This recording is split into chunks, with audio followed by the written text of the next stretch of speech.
Hebreos capítulo 1. Jesucristo es el Hijo de Dios. Hace mucho tiempo, Dios habló muchas veces y de diversas maneras a nuestros antepasados por medio de los profetas. Y ahora, en estos últimos días, nos ha hablado por medio de su Hijo. Dios le prometió todo al Hijo como herencia, y mediante el Hijo creó el universo. El Hijo irradia la gloria de Dios y expresa el carácter mismo de Dios, y sostiene todo con el gran poder de su palabra. Después de habernos limpiado de nuestros pecados, se sentó en el lugar de honor, a la derecha del majestuoso Dios en el cielo. Esto demuestra que el Hijo es muy superior a los ángeles, así como el nombre que Dios le dio es superior al nombre de ellos. El Hijo es superior a los ángeles, pues Dios nunca le dijo a ningún ángel lo que le dijo a Jesús: «Tú eres mi Hijo, hoy he llegado a ser tu Padre». Dios también dijo: «Yo seré su Padre, y él será mi Hijo». Además, cuando trajo a su Hijo Supremo al mundo, Dios dijo: «Que lo adoren todos los ángeles de Dios». Pero con respecto a los ángeles, Dios dice: «Él envía a sus ángeles como los vientos, y a sus sirvientes como llamas de fuego». Pero al Hijo le dice: «Tu trono, oh Dios, permanece por siempre y para siempre. Tú gobiernas con un cetro de justicia. Amas la justicia y odias la maldad. Por eso, oh Dios, tu Dios te ha ungido, derramando el aceite de alegría sobre ti más que sobre cualquier otro». También le dice al Hijo: «Señor, en el principio echaste los cimientos de la tierra y con tus manos formaste los cielos. Ellos dejarán de existir, pero tú permaneces para siempre. Ellos se desgastarán como ropa vieja, los doblarás como un manto y los desecharás como ropa usada. Pero tú siempre eres el mismo, tú vivirás para siempre». Además, Dios nunca le dijo a ninguno de los ángeles: «Siéntate en el lugar de honor a mi derecha hasta que humille a tus enemigos y los ponga por debajo de tus pies». Por lo tanto, los ángeles solo son sirvientes, espíritus enviados para cuidar a quienes heredarán la salvación. Hebreos capítulo 2. Advertencia para no desviarse del camino. Así que debemos prestar mucha atención a las verdades que hemos oído, no sea que nos desviemos de ellas, pues el mensaje que Dios transmitió mediante los ángeles se ha mantenido siempre firme, y toda infracción de la ley y todo acto de desobediencia recibió el castigo que merecía. Entonces, ¿qué nos hace pensar que podemos escapar si descuidamos esta salvación tan grande, que primeramente fue anunciada por el mismo Señor Jesús y luego nos fue transmitida por quienes lo oyeron hablar? Además, Dios confirmó el mensaje mediante señales, maravillas, diversos milagros y dones del Espíritu Santo según su voluntad. Jesús, el hombre. Es más, no son los ángeles quienes gobernarán el mundo futuro del cual hablamos, porque en cierto lugar las Escrituras dicen: «¿Qué son los simples mortales para que piensen en ellos, o un hijo de hombre para que de él te ocupes?» Sin embargo, por un poco de tiempo los hiciste un poco menor que los ángeles, y los coronaste de gloria y honor. Les diste autoridad sobre todas las cosas. Ahora bien, cuando dice todas las cosas, significa que nada queda afuera. Pero todavía no vemos que todas las cosas sean puestas bajo la autoridad de ellos. No obstante, lo que sí vemos es a Jesús, a quien por un poco de tiempo se le dio una posición un poco menor que los ángeles, y debido a que sufrió la muerte por nosotros, ahora está coronado de gloria y honor. Efectivamente, por la gracia de Dios, Jesús conoció la muerte por todos. Dios, para quien y por medio de quien todo fue hecho, eligió llevar a muchos hijos a la gloria. Convenía a Dios que, mediante el sufrimiento, hiciera a Jesús un líder perfecto, apto para llevarlos a la salvación. Por lo tanto, Jesús y los que Él hace santos tienen el mismo Padre. Por esa razón, Jesús no se avergüenza de llamarlos sus hermanos, pues le dijo a Dios: «Anunciaré tu nombre a mis hermanos, entre tu pueblo reunido te alabaré». También dijo: «Pondré mi confianza en Él», es decir, yo y los hijos que Dios me ha dado. Debido a que los hijos de Dios son seres humanos, hechos de carne y sangre, el Hijo también se hizo de carne y sangre, pues solo como ser humano podía morir y solo mediante la muerte podía quebrantar el poder del diablo, quien tenía el poder sobre la muerte. Únicamente de esa manera, el Hijo podía libertar a todos los que vivían esclavizados por temor a la muerte. También sabemos que el Hijo no vino para ayudar a los ángeles, sino que vino para ayudar a los descendientes de Abraham. Por lo tanto, era necesario que en todo sentido Él se hiciera semejante a nosotros, sus hermanos, para que fuera nuestro sumo sacerdote fiel y misericordioso delante de Dios. Entonces, podría ofrecer un sacrificio que quitaría los pecados del pueblo. Debido a que Él mismo ha pasado por sufrimientos y pruebas, puede ayudarnos cuando pasamos por pruebas. Hebreos, capítulo 3. Jesús es superior a Moisés. Así que, amados hermanos, ustedes que pertenecen a Dios y tienen parte con los que han sido llamados al cielo, consideren detenidamente a este Jesús, a quien declaramos mensajero de Dios y sumo sacerdote, pues Él fue fiel a Dios, quien lo nombró, así como Moisés fue fiel cuando se le encomendó toda la casa de Dios. Pero Jesús merece mucha más gloria que Moisés, así como el que construye una casa merece más elogio que la casa misma, pues cada casa tiene un constructor, pero el que construyó todo es Dios. En verdad Moisés fue fiel como siervo en la casa de Dios. Su trabajo fue una ilustración de las verdades que Dios daría a conocer tiempo después, pero Cristo, como Hijo, está a cargo de toda la casa de Dios, y nosotros somos la casa de Dios si nos armamos de valor y permanecemos confiados en nuestra esperanza en Cristo. Por eso, el Espíritu Santo dice: «Cuando oigan hoy su voz, no endurezcan el corazón, como lo hicieron los israelitas cuando se rebelaron, aquel día que se pusieron a prueba en el desierto. Allí sus antepasados me tentaron y pusieron a prueba mi paciencia, a pesar de haber visto mis milagros durante 40 años. Por eso, estuve enojado con ellos y dije: su corazón siempre se aleja de mí. Rehúsan hacer lo que les digo. Así que en mi enojo juré: ellos nunca entrarán en mi lugar de descanso. Por lo tanto, amados hermanos, cuidado.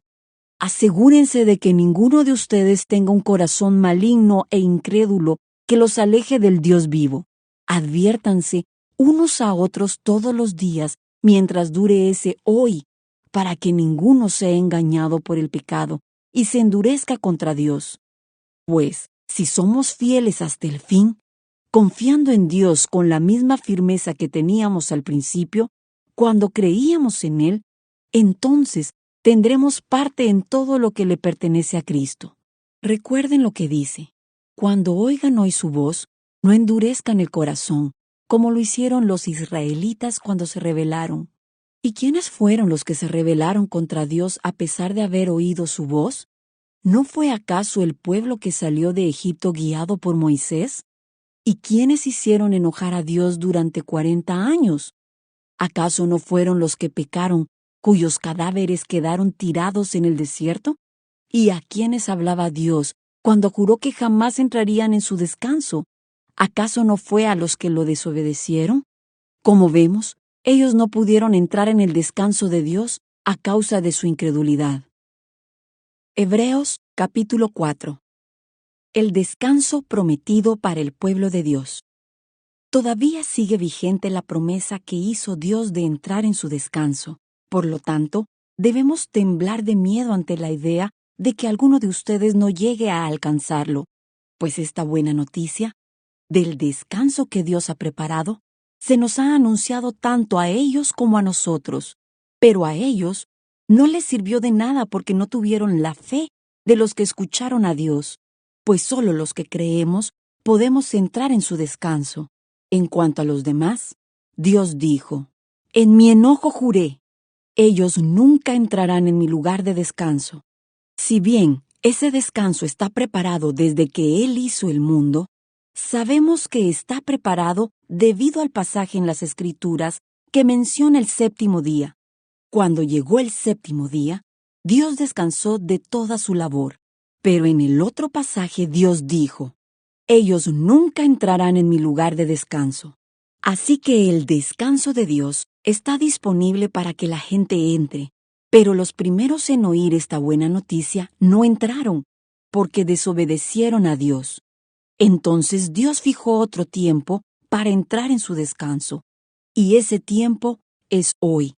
Lo anunció mucho más tarde por medio de David en las palabras que ya se han citado: «Cuando oigan hoy su voz, no endurezcan el corazón».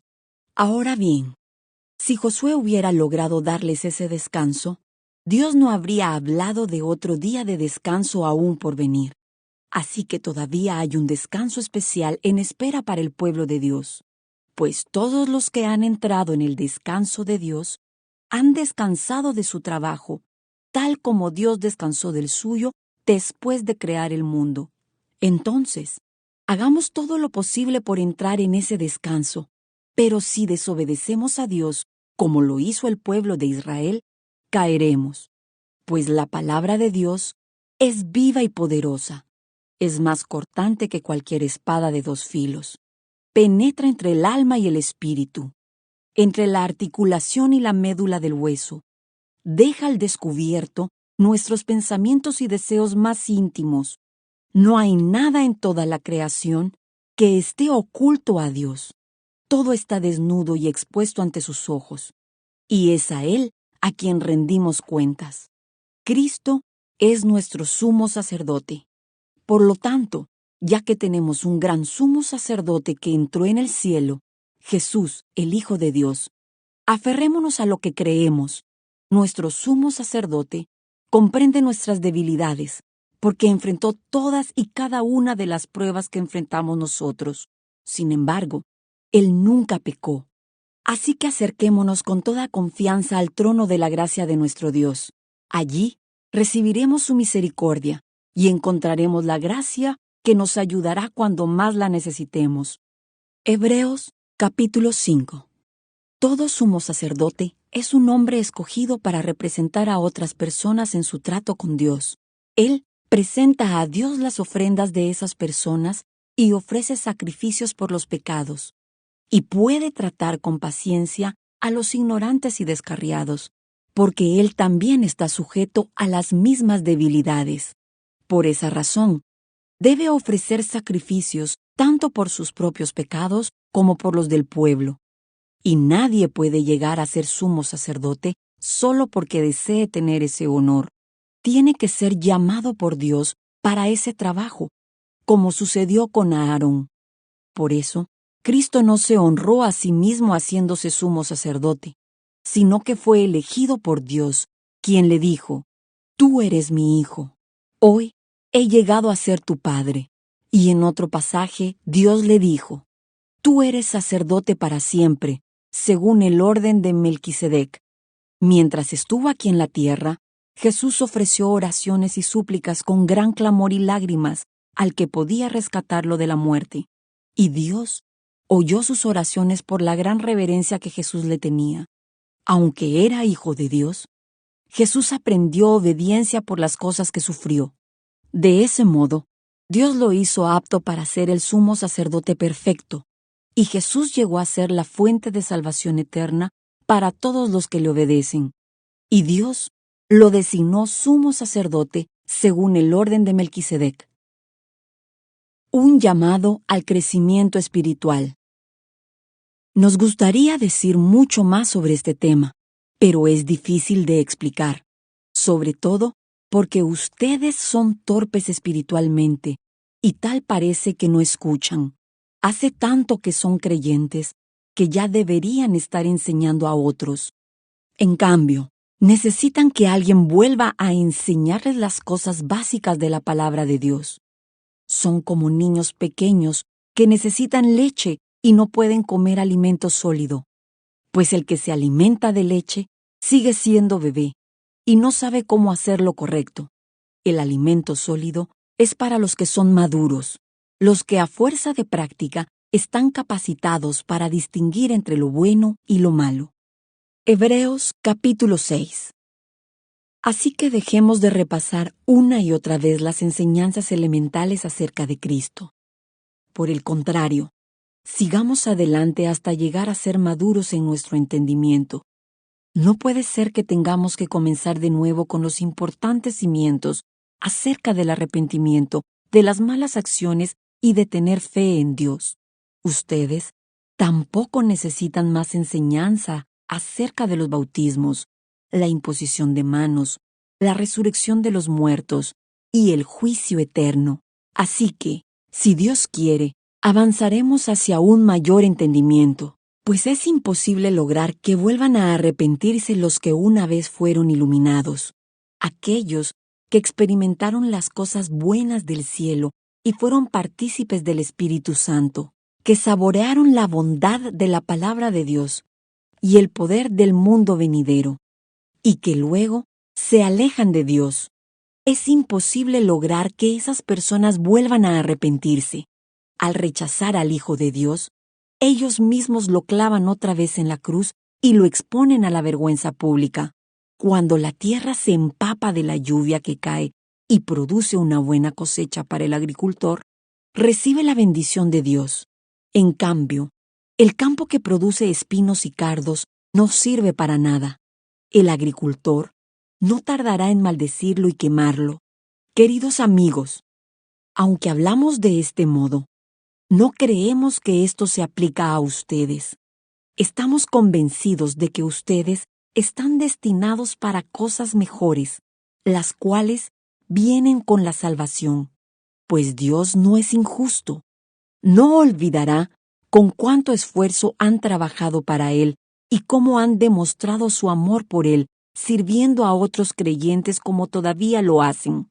Nuestro gran deseo es que sigan amando a los demás mientras tengan vida, para asegurarse de que lo que esperan se hará realidad. Entonces, no se volverán torpes ni indiferentes espiritualmente. En cambio, seguirán el ejemplo de quienes, gracias a su fe y perseverancia, heredarán las promesas de Dios. Las promesas de Dios traen esperanza. Por ejemplo, estaba la promesa que Dios le hizo a Abraham. Como no existía nadie superior a Dios por quien jurar, Dios juró por su propio nombre, diciendo: «Ciertamente te bendeciré, y multiplicaré tu descendencia hasta que sea incontable». Entonces Abraham esperó con paciencia y recibió lo que Dios le había prometido. Ahora bien, cuando las personas hacen un juramento, invocan a alguien superior a ellas para obligarse a cumplirlo, y no cabe ninguna duda de que ese juramento conlleva una obligación. Dios también se comprometió mediante un juramento para que los que recibieran la promesa pudieran estar totalmente seguros de que Él jamás cambiaría de parecer. Así que Dios ha hecho ambas cosas, la promesa y el juramento. Estas dos cosas no pueden cambiar, porque es imposible que Dios mienta. Por lo tanto, los que hemos acudido a Él en busca de refugio podemos estar bien confiados, aferrándonos a la esperanza que está delante de nosotros. Esta esperanza es un ancla firme y confiable para el alma. Nos conduce a través de la cortina al santuario interior de Dios. Jesús ya entró allí por nosotros. Él ha llegado a ser nuestro eterno sumo sacerdote, según el orden de Melquisedec. Hebreos capítulo 7. Melquisedec es superior a Abraham. Este Melquisedec fue rey de la ciudad de Salem y también sacerdote del Dios Altísimo. Cuando Abraham regresaba triunfante de una gran batalla contra los reyes, Melquisedec salió a su encuentro y lo bendijo. Después Abraham tomó la 10ª parte de todo lo que había capturado en la batalla y se la dio a Melquisedec.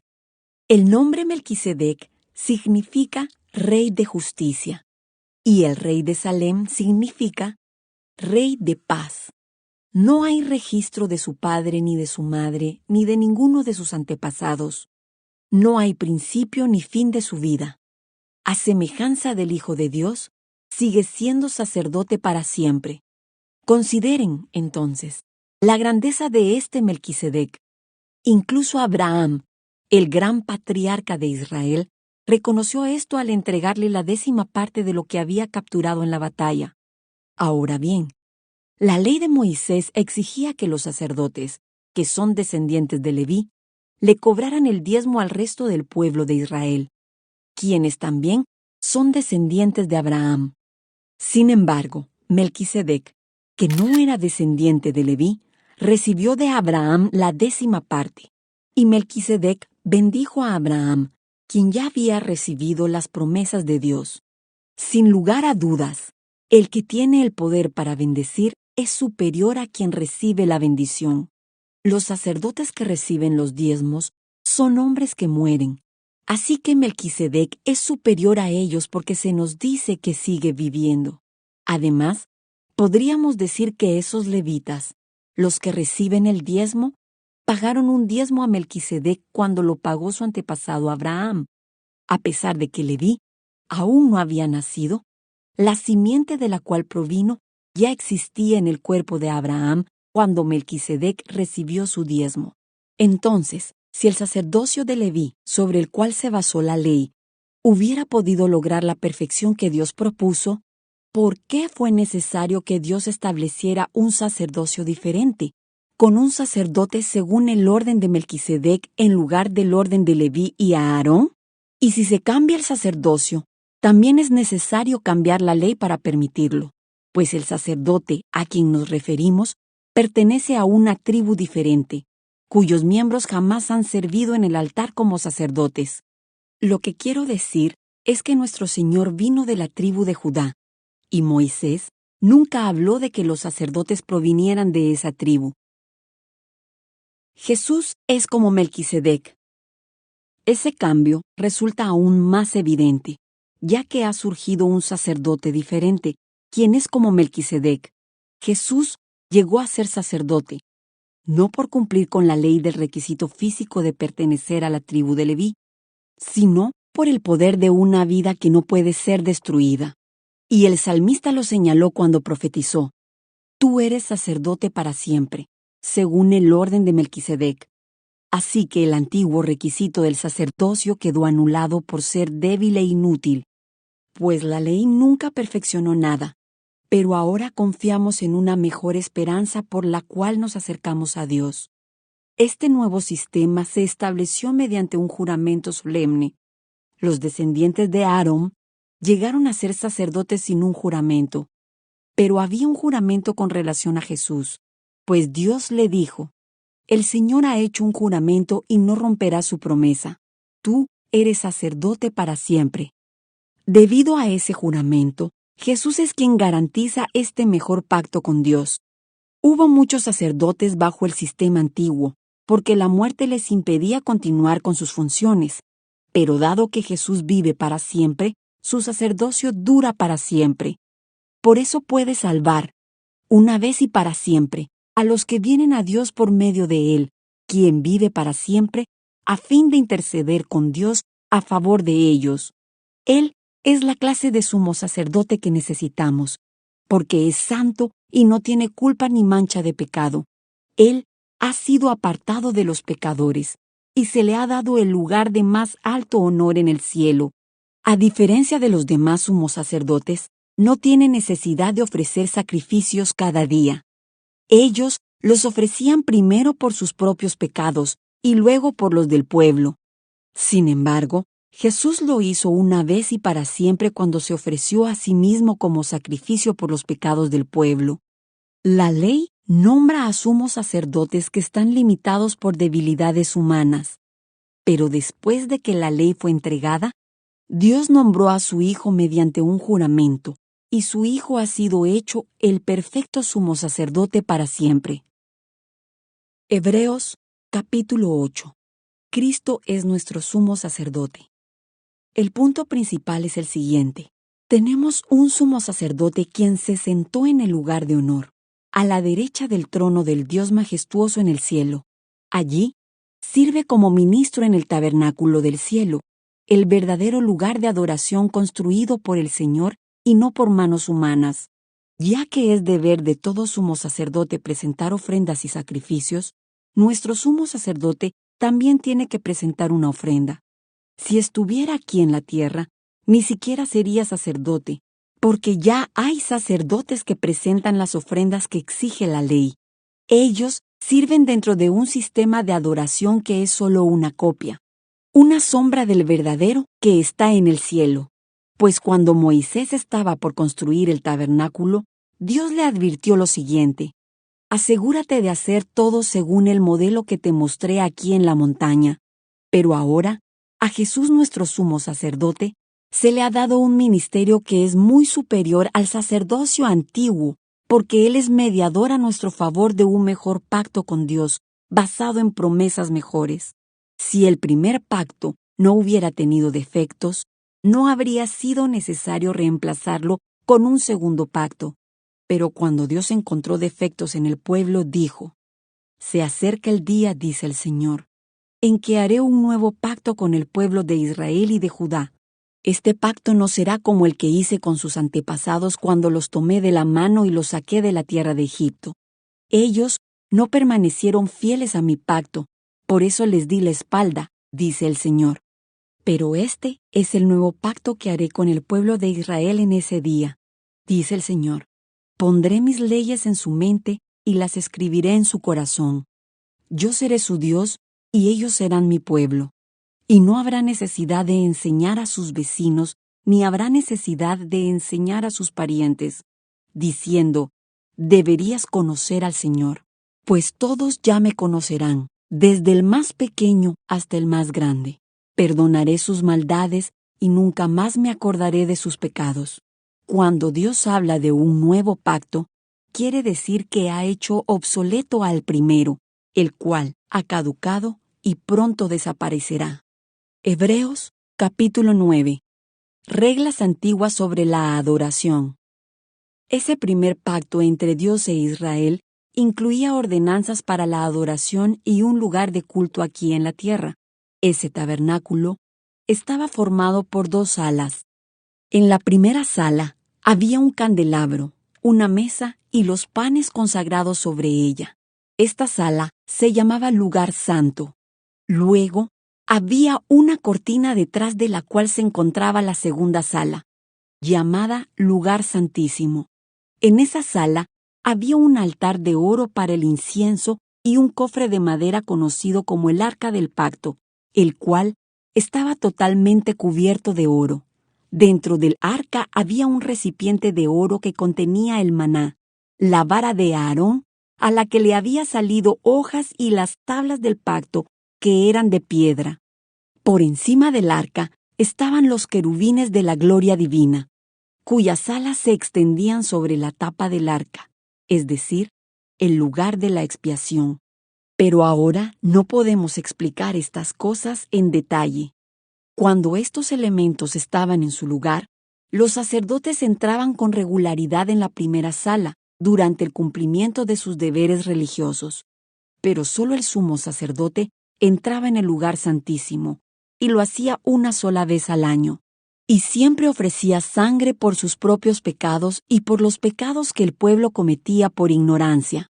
Mediante esas ordenanzas, el Espíritu Santo daba a entender que la entrada al lugar santísimo no estaba abierta a todos en tanto siguiera en pie el tabernáculo y el sistema que representaba. Esta es una ilustración que apunta al tiempo presente, pues las ofrendas y los sacrificios que ofrecen los sacerdotes no pueden limpiar la conciencia de las personas que los traen, pues ese sistema antiguo solo consiste en alimentos, bebidas y diversas ceremonias de purificación, es decir, ordenanzas externas que permanecieron vigentes solo hasta que se estableció un sistema mejor. Cristo es el sacrificio perfecto. Entonces Cristo ahora ha llegado a ser el sumo sacerdote por sobre todas las cosas buenas que han venido. Él entró en ese tabernáculo superior y más perfecto que está en el cielo, el cual no fue hecho por manos humanas ni forma parte del mundo creado. Con su propia sangre, no con la sangre de cabras ni de becerros, entró en el lugar santísimo una sola vez y para siempre, y aseguró nuestra redención eterna. Bajo el sistema antiguo, la sangre de cabras y toros y las cenizas de una novilla podían limpiar el cuerpo de las personas que estaban ceremonialmente impuras. Imagínense cuánto más la sangre de Cristo nos purificará la conciencia de acciones pecaminosas para que adoremos al Dios viviente. Pues por el poder del Espíritu Eterno, Cristo se ofreció a sí mismo a Dios como sacrificio perfecto por nuestros pecados. Por eso Él es el mediador de un nuevo pacto entre Dios y la gente, para que todos los que son llamados puedan recibir la herencia eterna que Dios les ha prometido. Pues Cristo murió para librarlos del castigo por los pecados que habían cometido bajo ese primer pacto. Ahora bien, cuando alguien deja un testamento, es necesario comprobar que la persona que lo hizo ha muerto. El testamento solo entra en vigencia después de la muerte de la persona. Mientras viva el que lo hizo, el testamento no puede entrar en vigencia. Por eso, aún el primer pacto fue puesto en vigencia con la sangre de un animal, pues después de que Moisés había leído cada uno de los mandamientos de Dios a todo el pueblo, tomó la sangre de los becerros y las cabras, junto con agua, y roció tanto el libro de la ley de Dios como a todo el pueblo con ramas de hisopo y lana de color escarlata. Entonces dijo: Esta sangre confirma el pacto que Dios ha hecho con ustedes. De la misma manera, roció con la sangre el tabernáculo y todo lo que usaba para adorar a Dios. De hecho, según la ley de Moisés, casi todo se purificaba con sangre porque sin derramamiento de sangre no hay perdón. Por esa razón, el tabernáculo y todo lo que en él había, que eran copias de las cosas del cielo, debían ser purificadas mediante la sangre de animales. Pero las cosas verdaderas del cielo debían ser purificadas mediante sacrificios superiores a la sangre de animales. Pues Cristo no entró en un lugar santo hecho por manos humanas, que era solo una copia del verdadero que está en el cielo. Él entró en el cielo mismo para presentarse ahora delante de Dios a favor de nosotros, y no entró en el cielo para ofrecerse a sí mismo una y otra vez, como lo hace el sumo sacerdote aquí en la tierra, que entra en el lugar santísimo año tras año con la sangre de un animal. Si eso hubiera sido necesario, Cristo tendría que haber sufrido la muerte una y otra vez, desde el principio del mundo. Pero ahora, en el fin de los tiempos, Cristo se presentó una sola vez y para siempre para quitar el pecado mediante su propia muerte en sacrificio. Y así, como cada persona está destinada a morir una sola vez y después vendrá el juicio, así también Cristo fue ofrecido una sola vez y para siempre, a fin de quitar los pecados de muchas personas. Cristo vendrá otra vez, no para ocuparse de nuestros pecados, sino para traer salvación a todos los que esperan con anhelo su venida. Hebreos capítulo 10. El sacrificio de Cristo, una vez y para siempre. El sistema antiguo bajo la ley de Moisés era solo una sombra, un tenue anticipo de las cosas buenas por venir, no las cosas buenas en sí mismas. Bajo aquel sistema se repetían los sacrificios una y otra vez, año tras año, pero nunca pudieron limpiar por completo a quienes venían a adorar. Si los sacrificios hubieran podido limpiar por completo, entonces habrían dejado de ofrecerlos, porque los adoradores se habrían purificado una sola vez y para siempre, y habrían desaparecido los sentimientos de culpa. Pero en realidad, esos sacrificios les recordaban sus pecados año tras año. pues no es posible que la sangre de los toros y las cabras quite los pecados. Por eso, cuando Cristo vino al mundo, le dijo a Dios: no quisiste sacrificios de animales ni ofrendas por el pecado, pero me has dado un cuerpo para ofrecer. No te agradaron las ofrendas quemadas ni otras ofrendas por el pecado. Luego dije: aquí estoy, oh Dios, he venido a hacer tu voluntad como está escrito acerca de mí en las Escrituras. Primero, Cristo dijo: no quisiste sacrificios de animales ni ofrendas por el pecado, ni ofrendas quemadas ni otras ofrendas por el pecado. Tampoco te agradaron todas esas ofrendas, aun cuando la ley de Moisés las exige. Luego dijo: aquí estoy, he venido a hacer tu voluntad. Él anula el primer pacto para que el segundo entre en vigencia, pues la voluntad de Dios fue que el sacrificio del cuerpo de Jesucristo nos hiciera santos, una vez y para siempre.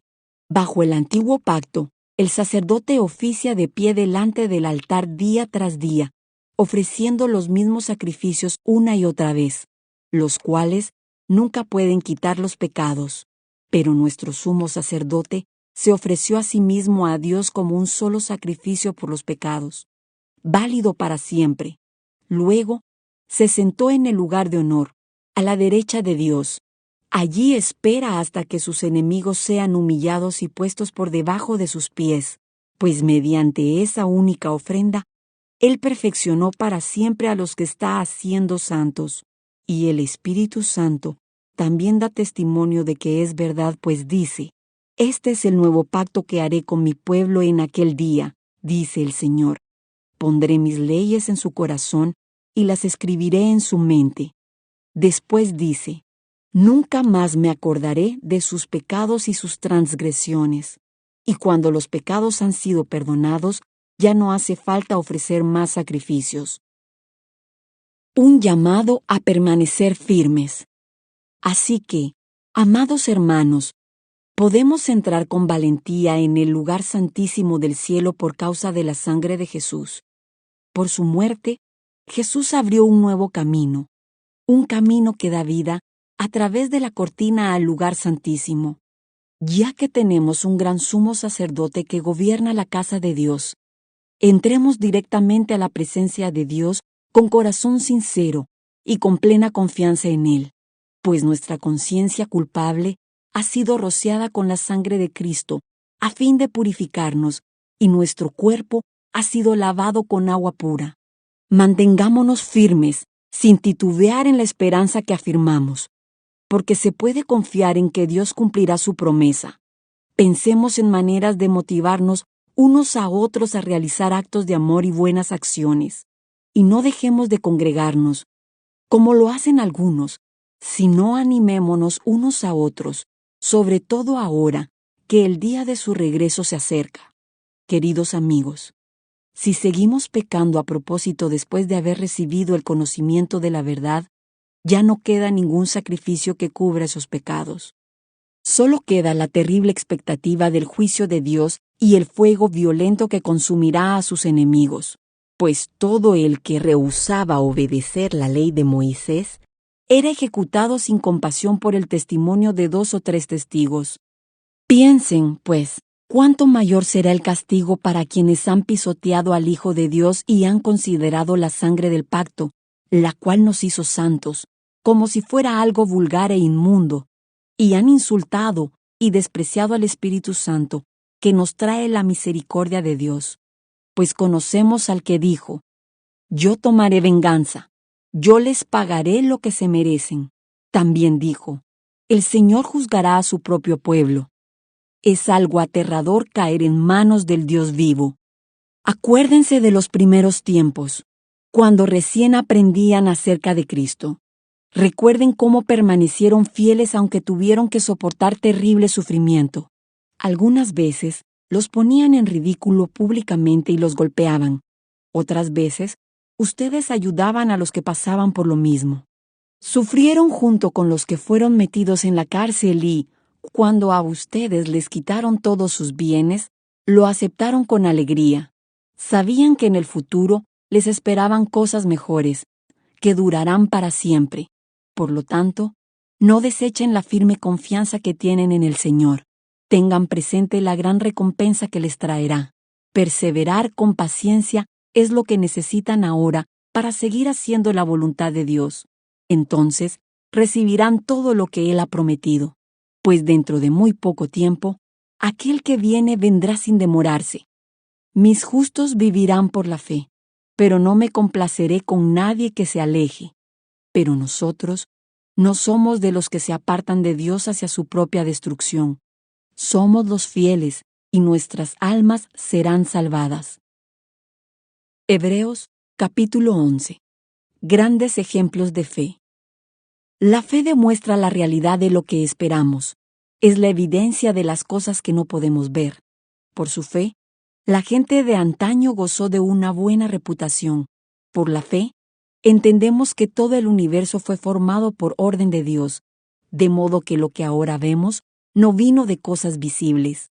Fue por la fe que Abel presentó a Dios una ofrenda más aceptable que la que presentó Caín. La ofrenda de Abel demostró que era un hombre justo, y Dios aprobó sus ofrendas. Aunque Abel murió hace mucho tiempo, todavía nos habla por su ejemplo de fe. Fue por la fe que Enoc ascendió al cielo sin morir. Desapareció porque Dios se lo llevó, pues antes de ser llevado, lo conocían como una persona que agradaba a Dios. De hecho, sin fe es imposible agradar a Dios. Todo el que desea acercarse a Dios debe creer que Él existe y que Él recompensa a los que lo buscan con sinceridad.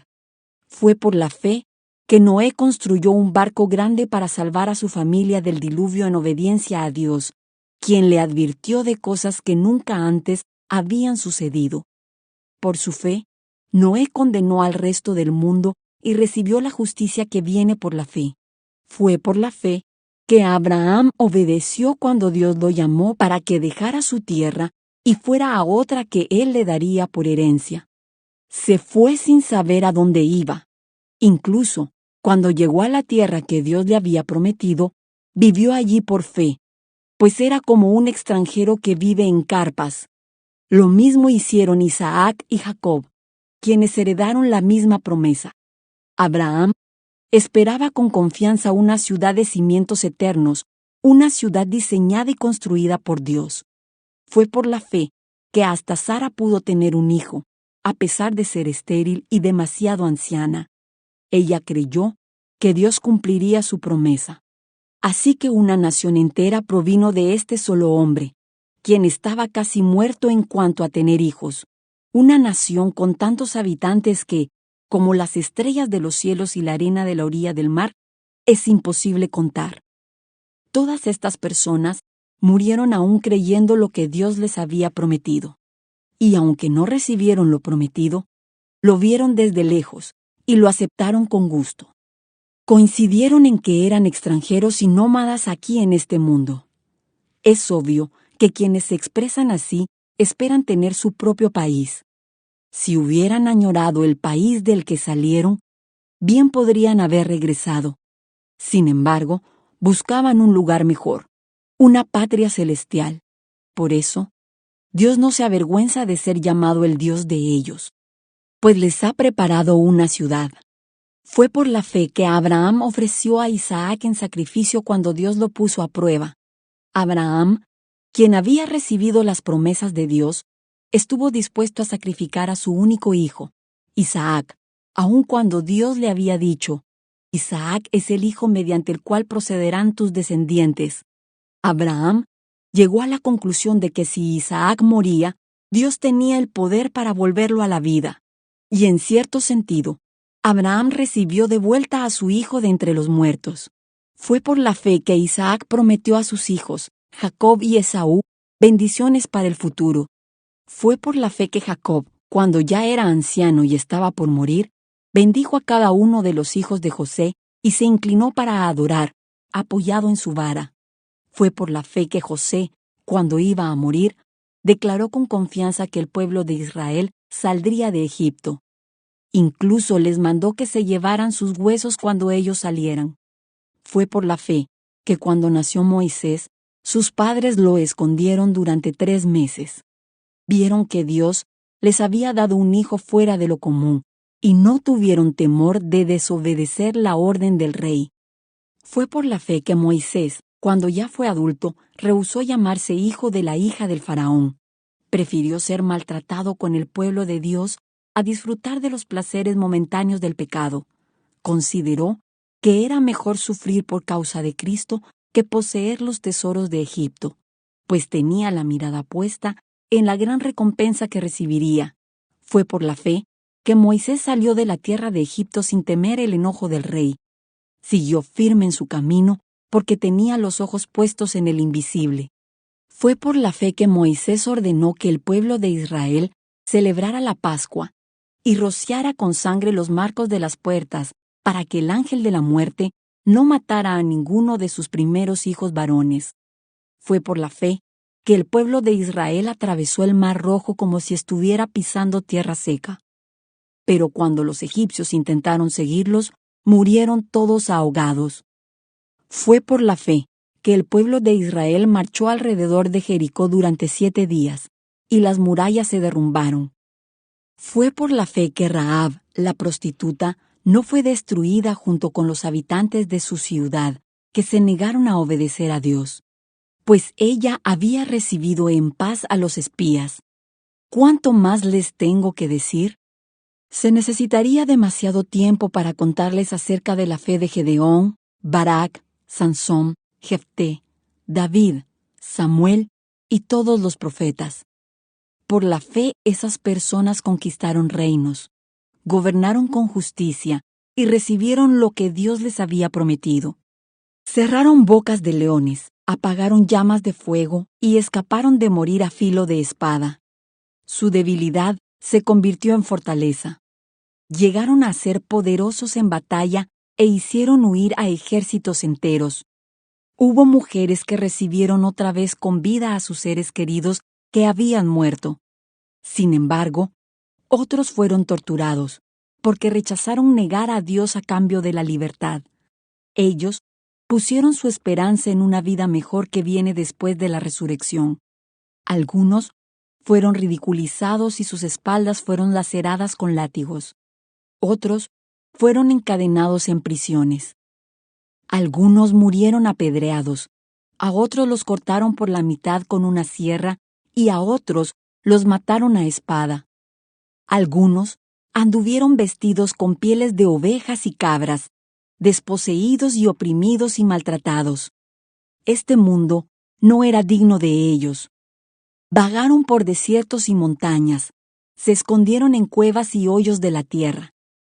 Debido a su fe, todas esas personas gozaron de una buena reputación, aunque ninguno recibió todo lo que Dios le había prometido, pues Dios tenía preparado algo mejor para nosotros, de modo que ellos no llegarán a la perfección sin nosotros. Hebreos, capítulo 12. La disciplina de Dios demuestra su amor. Por lo tanto, ya que estamos rodeados por una enorme multitud de testigos de la vida de fe, quitémonos todo peso que nos impida correr, especialmente el pecado que tan fácilmente nos hace tropezar, y corramos con perseverancia la carrera que Dios nos ha puesto por delante. Esto lo hacemos al fijar la mirada en Jesús, el campeón que inicia y perfecciona nuestra fe. Debido al gozo que le esperaba, Jesús soportó la cruz, sin importarle la vergüenza que ésta representaba. Ahora está sentado en el lugar de honor, junto al trono de Dios. Piensen en toda la hostilidad que soportó por parte de pecadores. Así no se cansarán ni se darán por vencidos. Después de todo, ustedes aún no han dado su vida en la lucha contra el pecado. ¿Acaso olvidaron las palabras de aliento con que Dios les habló a ustedes como a hijos? Él dijo: Hijo mío, no tomes a la ligera la disciplina del Señor, y no te des por vencido cuando te corrige, pues el Señor disciplina a los que ama, y castiga a todo el que recibe como hijo. Al soportar esta disciplina divina, recuerden que Dios los trata como a sus propios hijos. ¿Acaso alguien oyó hablar de un hijo que nunca fue disciplinado por su padre? Si Dios no los disciplina a ustedes como lo hace con todos sus hijos, quiere decir que ustedes no son verdaderamente sus hijos, sino que son ilegítimos. Ya que respetábamos a nuestros padres terrenales que nos disciplinaban, ¿acaso no deberíamos someternos aún más a la disciplina del Padre de nuestro espíritu y así vivir para siempre? Pues nuestros padres terrenales nos disciplinaron durante algunos años e hicieron lo mejor que pudieron, pero la disciplina de Dios siempre es buena para nosotros, a fin de que participemos de su santidad. Ninguna disciplina resulta agradable a la hora de recibirla. Al contrario, es dolorosa, pero después produce la apacible cosecha de una vida recta para los que han sido entrenados por ella. Por lo tanto, renueven las fuerzas de sus manos cansadas y fortalezcan sus rodillas debilitadas. Tracen un camino recto para sus pies, a fin de que los débiles y los cojos no caigan, sino que se fortalezcan. Un llamado a escuchar a Dios. Esfuércense por vivir en paz con todos y procuren llevar una vida santa, porque los que no son santos no verán al Señor. Cuídense unos a otros, para que ninguno de ustedes deje de recibir la gracia de Dios. Tengan cuidado de que no brote ninguna raíz venenosa de amargura, la cual los trastorne a ustedes y envenene a muchos. Asegúrense de que ninguno sea inmoral ni profano como Esaú, que cambió sus derechos de primer hijo varón por un simple plato de comida. Ustedes saben que después, cuando quiso recibir la bendición de su padre, fue rechazado. Ya era demasiado tarde para arrepentirse, a pesar de que suplicó con lágrimas amargas. Ustedes no se han acercado a una montaña que se pueda tocar, a un lugar que arde en llamas, un lugar de oscuridad y tinieblas, rodeado por un torbellino como le sucedió a los israelitas cuando llegaron al monte Sinaí. Ellos oyeron un imponente toque de trompeta y una voz tan temible que le suplicaron a Dios que dejara de hablar. Retrocedieron, tambaleándose bajo el mandato de Dios. Si tan solo un animal toca la montaña, deberá morir apedreado. Incluso Moisés se asustó tanto de lo que vio que dijo: «Estoy temblando de miedo». En cambio, ustedes han llegado al monte Sión, a la ciudad del Dios viviente, a la Jerusalén celestial, y a incontables miles de ángeles que se han reunido llenos de gozo. Ustedes han llegado a la congregación de los primogénitos de Dios, cuyos nombres están escritos en el cielo. Ustedes han llegado a Dios mismo, quien es el juez sobre todas las cosas. Ustedes han llegado a los espíritus de los justos, que están en el cielo y que ya han sido perfeccionados.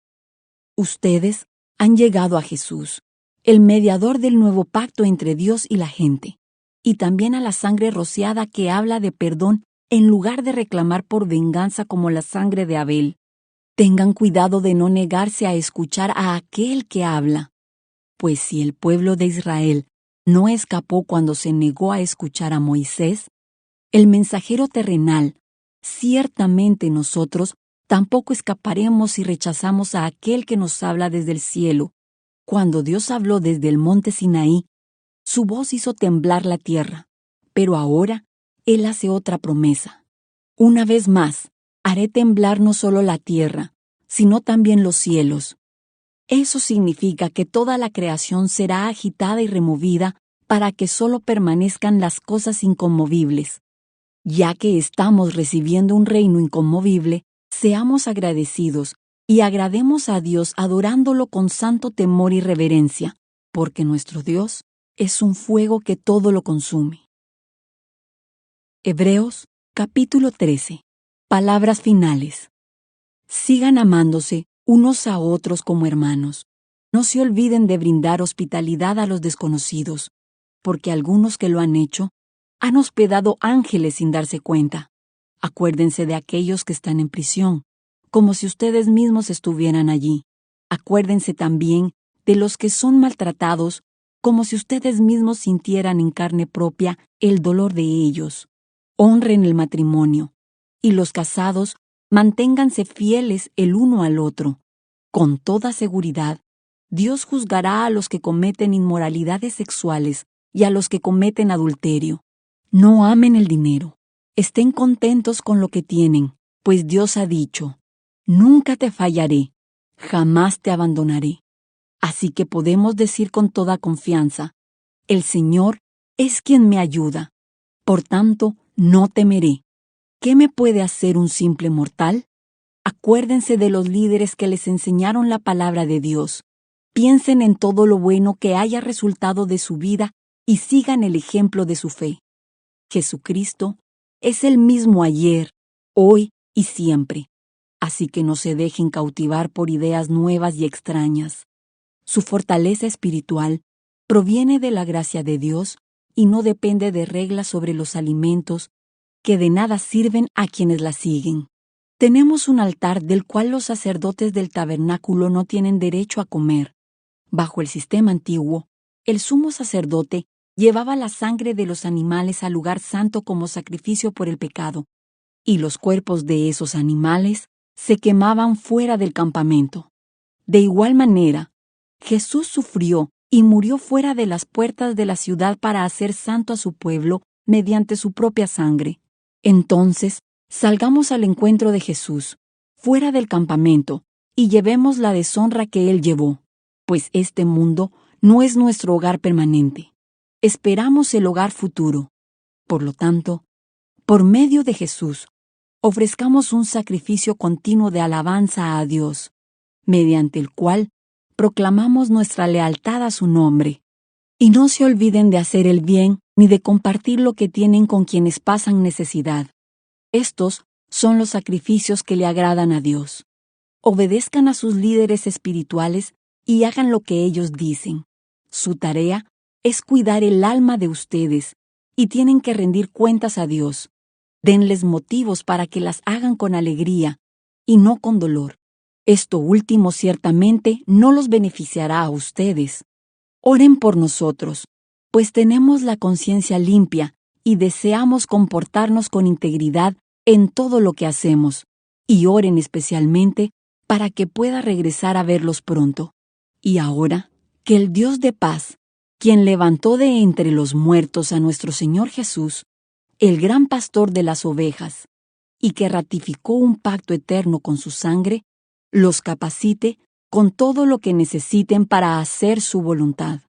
Que Él produzca en ustedes, mediante el poder de Jesucristo, todo lo bueno que a Él le agrada. A Él sea toda la gloria, por siempre y para siempre. Amén.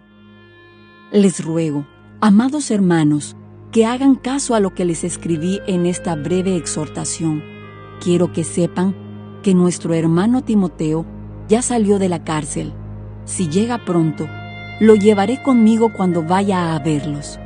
Saluden a todos los líderes y a todos los creyentes que están allí.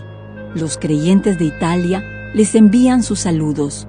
Que la gracia de Dios sea con todos ustedes.